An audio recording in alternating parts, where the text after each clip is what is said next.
Is Yukong better than Tingyun? I've seen a lot of discussions online around this, and in this video, I want to shed some light on which one is better and why. But before that, we need to understand the abilities of both of these characters to have better context. Starting with Yukong, she has two main ways to buff your allies. The first one is by using her skill to obtain 2 stacks of roaring bowstrings. While there are stacks remaining, allies' attack increases by 80%, and 1 stack is consumed when an ally's turn ends. The second one is by using her ultimate while there are roaring bowstring stacks remaining to add an additional 28% crit rate and 65% crit damage on top of the attack buff. I consider Yukong not only a buff character but also a sub DPS in a sense. Why?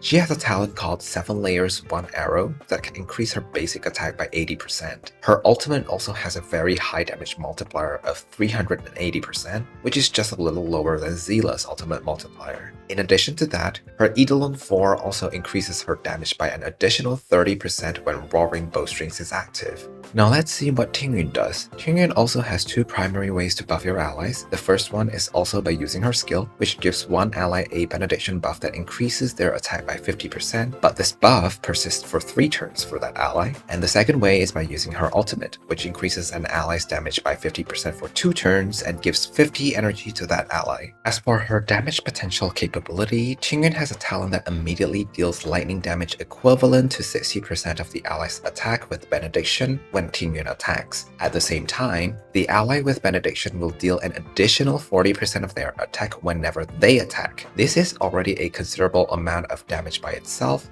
but Tingyun also has a trace that increases her basic attack by 40%, and at Eidolon 4, she further increases the benediction multiplier by 20%. Just from the buff mechanics itself, we can already see how Tingyun's buffs last longer than Yukong's, because Yukong's buff mechanic revolves around roaring bowstring stacks, which only persist for 2 allies' turns. What this means is that in practice, Tingyun mostly only needs to consume 1 skill point for 3 turns worth of buff for a DPS character, while Yukong needs to always use her skill so that her DPS gets the Roaring Bowstrings buff. While Tingyun's buff does look slightly lower on paper, her ability to consistently apply buff without missing any turn will make up for missed turns from Yukong's buffs, because Yukong will most likely run into skill point problems that make her unable to buff the DPS for a few turns. Besides that, Yukong also needs to sync up her speed with her DPS so that her DPS always attacks when the Roaring Bowstrings buff is active. Now let's dive deep into how many skill points the both of them use and they generate, as well as how many turns they need to get an ultimate. To make Tingyun skill point neutral, she will need to use an attack percent rope with a 2-piece Van Walk set. With this setup, Tingyun will need 4 turns to get an ultimate, 2 turns using her skill, and 2 turns using her basic attack. To make Yukong skill point neutral and still get her ultimate in 4 turns, she will need to run the energy regen rope but not the Van Walk set. Similar to Tingyun's setup, she will need to use her skills 2 times and her basic attack 2 times. But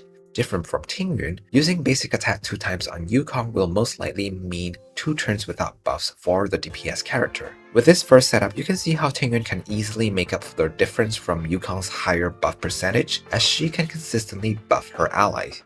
To make Tingyun skill point positive and still get her ultimate in 4 turns, she will need to run an energy regen rope but not the Van Walk set. With this setup, she can use her skill only once and basic attack 3 times, making her generate 2 skill points. To make Yukong skill point positive is impossible without missing buffing your DPS for some turns, but you can make her super skill point negative and get her ultimate faster by running both the energy regen rope and the Van Walk set. Using her skill 3 times in a row, making her super skill point negative will allow you to get her ult in 3 turns. Obviously, this is not sustainable, and in this second setup, I'm trying to highlight how Tingyun is able to support her allies better in terms of skill points while not sacrificing her buffs for a few turns. With superimposed 5 memories of the past light cone that gives 8 energy per basic attack, Tingyun running the energy regen rope and Van Walk set can get her ultimate in 3 turns with 1 skill and 2 basic attacks. Using a similar setup with Yukong but without needing the Van Walk set, she can also get her ultimate in 3 turns without being super skill point negative by using her skill twice and her basic attack once. With this setup, Yukong can compare better with Tingyun, but I don't think that many of us have that light cone superimposed to 5. Besides that, Yukong using her basic attack once will still most likely means that her DPS will lose the buff for a turn, which will make the gap between the damage buff very wide as Tingyun will buff the DPS every turn.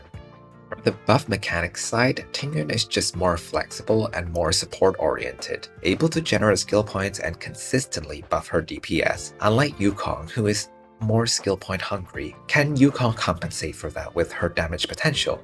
Let's take a look. From the damage multipliers alone, it is obvious that Yukong can deal much higher damage, but after some rough calculations, Yukong's and Tingyun's damage difference isn't that big, and Tingyun can make up for her damage potential difference by giving the DPS a 50 energy regen with her ultimate. What this means is that the DPS can use their ultimate faster and deal more damage. But let's dive deep into how they interact with the DPS with the similar setups as the buff mechanic scenario. A skill point neutral Tingyun using attack rope and a Van Walk set will basic attack twice and use her skill twice before she gets her ultimate. This is the same for a skill point neutral Yukong. But compared to Tingyun's ultimate that does not deal damage, Yukong's ultimate does. Assuming that Yukong crits on her ultimate, the damage difference is around 13,000 with Yukong having the higher damage. But this is at the expense of the DPS of Yukong's team not getting buffed for 2 turns. On top of that, Tingyun gives around 30 to 40% of ult charge to most DPS characters, and her ultimate damage buff persists for 2 turns, unlike Yukong's which only persists for 1 turn. Tingyun's ultimate support capability easily makes up for the damage difference and makes Tingyun slightly better. A skill point positive Tingyun with energy regen rope will basic attack 3 times and use her skill once before she gets her ultimate. A skill point negative Yukong using energy regen rope and a Van Walk set will get her ultimate in 3 turns by using skill 3 times. I don't think much needs to be said for this case because it is impossible to run this team composition where Yukong always uses her skill, making the team highly skill point negative. Tingyun is just better in this case. A Tingyun with superimposed 5 memories of the past light cone, energy regen rope, and a Van Walk set can get her ultimate in 3 turns with 1 skill usage and 2 basic attacks. A Yukong with superimposed 5 memories light cone and an energy regen rope can get her ultimate in 3 turns as well, with 2 skill usages and 1 basic attack. Similar to the first setup, Yukong will deal higher damage, around 13,000 more damage as well, but at the expense of what has already been mentioned in setup 1. The argument is the same, and I think that Tingyun is still slightly better. So with all that discussion and comparison, which one is better? In my opinion, Tingyun is still a better Harmony character just because she's much more flexible, she can fit in any team comp, she is skill point positive, and because she can compensate her lack of damage compared to Yukong due to her 100% buff uptime, her energy regen for DPS is ultimate, and her ultimate persisting for 2 turns. I did some rough calculations comparing E6 Tingyun and E6 Yukong, and I still arrived at the same conclusion. Although Yukong's E6 helps with her inconsistent buff issue by applying Roaring Bowstring stacks when using her ultimate, it still doesn't make her buff have a 100% uptime, and her higher damage is just not as good as Tingyun's consistent buffs. On paper, Yukong can give higher damage buffs, but in practice, the damage buff is not consistent, making Tingyun better. If you have a Yukong and a Tingyun and you're wondering which one you should build, I would say Tingyun. But if you only have one of them, building either is still a very solid choice. If you're wondering whether or not you should build a Yukong after having built a Tingyun, I say go for it. Yukong is by no means weak, but it's just that Tingyun is a better support character and much easier to use. Thanks for watching and subscribe for more guides.